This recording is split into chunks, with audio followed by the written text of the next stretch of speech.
Hey guys, and welcome back with the Golf R. Bet you forgot about that one. But this thing has been sitting since Wookiees in the Woods, so for a little over a month now.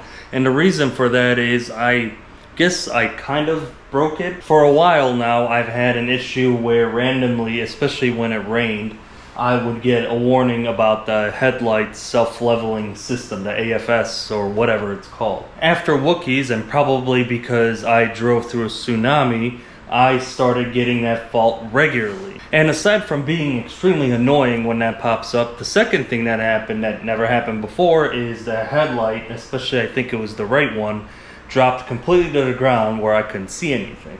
So I just kind of had it sitting there because I've been dragging my feet to go back and look and see what's going on. I am thinking that there is some sort of a short somewhere because it's intermittent, so I don't think it's an actual module issue. I did have these headlights apart a couple of years ago when I changed these lenses out, so maybe I pinched something, I'm not sure. And I figured the easiest way to go about it is to just drop the front bumper down. I'm not going to completely remove it, I'm just going to drop it down, take the headlights out. I'm going to go through the wiring and see, hopefully I could find what the issue is so I could fix it. So we could go and do more Golf R things.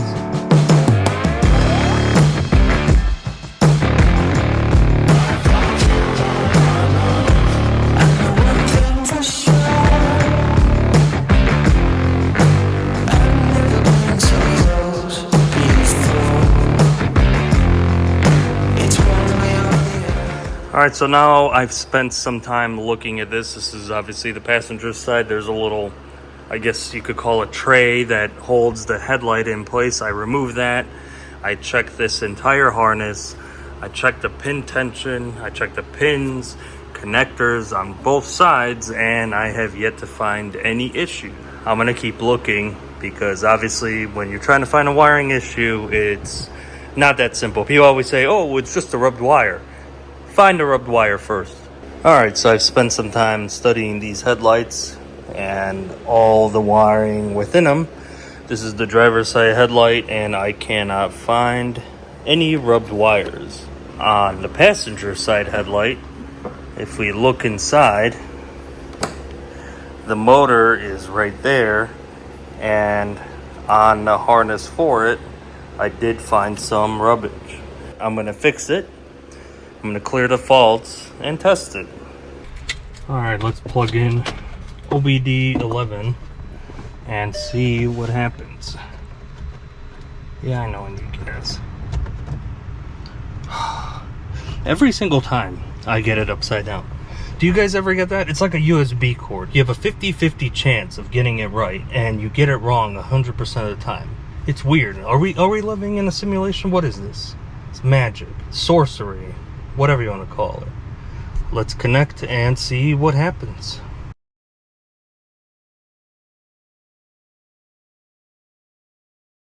Alright, I think we found our problem. I did also check the level sensor in the back and it's all good.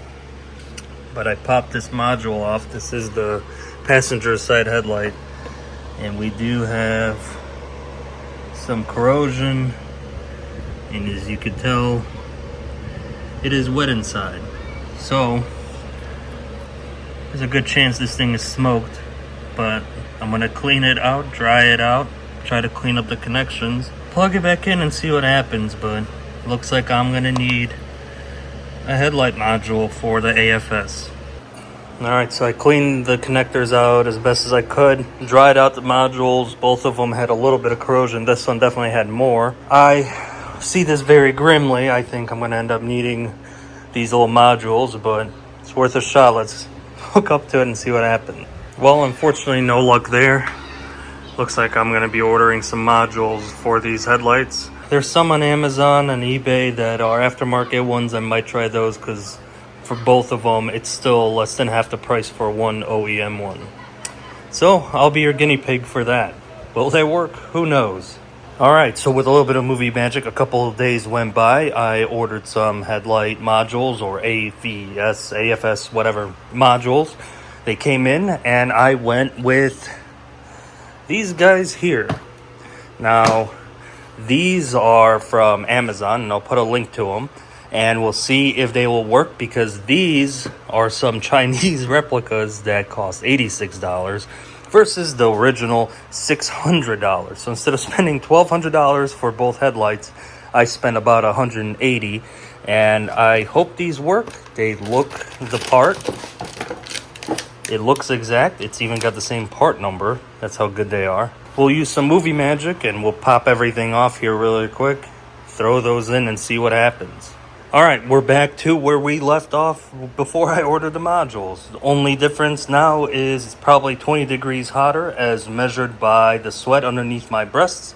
But let's pop these old ones off and pop the new ones on. And I'm going to hold on to the old ones. I'm going to take them apart and I'm going to try to see inside if I could resurrect them, just in case these new ones from China or wherever they came from don't work. All right, so we have both the modules next to each other side by side, and this is the OEM one that just I pulled out of the car, and this is the one that came from the online. And they're literally identical in every way.